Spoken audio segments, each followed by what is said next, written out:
Operaciones de conjuntos. Los conjuntos representan una colección bien definida de objetos, los cuales contienen objetos individuales denominados elementos. Para que exista un conjunto, se deben cumplir ciertas condiciones. La primera es que la colección de objetos debe de estar bien definida.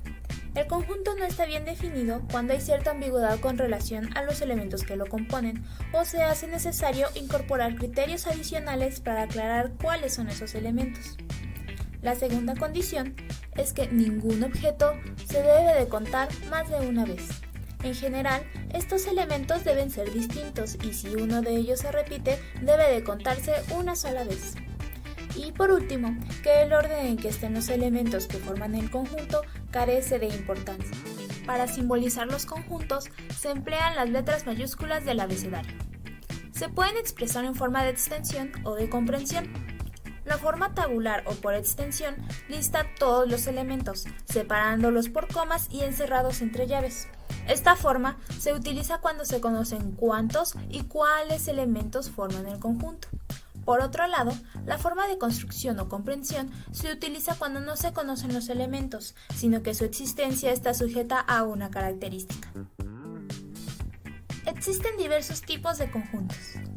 Un conjunto es infinito cuando la acción de contar sus elementos nunca termina.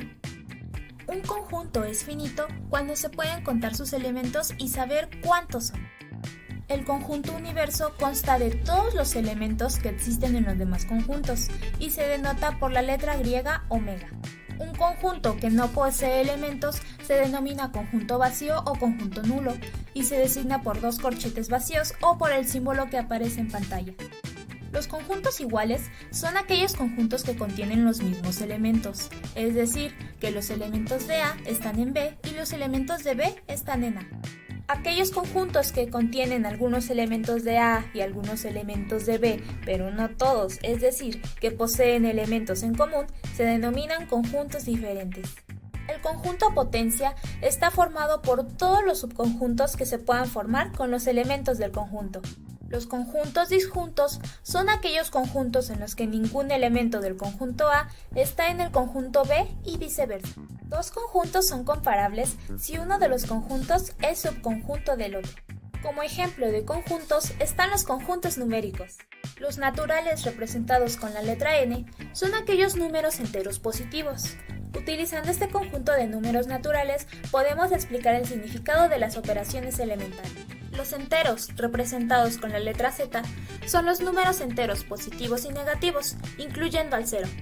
Estos números pueden representar ausencia de elementos.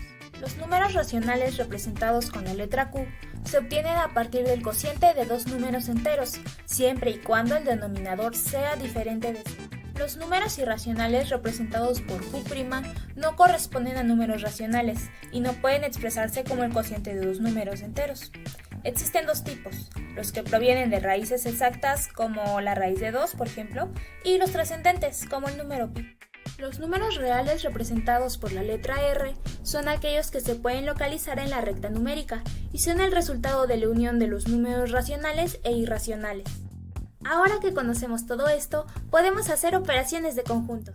La unión se refiere al conjunto formado por los elementos que estén en al menos uno de los dos conjuntos A y B.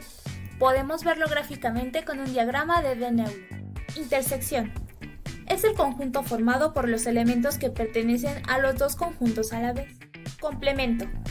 Es el conjunto formado por los elementos que pertenecen al universo, pero no al conjunto A. Diferencia. Es el conjunto formado por todos los elementos que pertenecen al conjunto A, pero no al conjunto B. Diferencia simétrica. Es el conjunto formado por los elementos que pertenecen a A o a B, pero no pertenecen simultáneamente a ambos conjuntos. ¡Listo! Ahora podemos hacer operaciones de conjuntos sin problemas. Gracias por ver el video. Esperamos que lo hayas disfrutado y sobre todo, que hayas aprendido.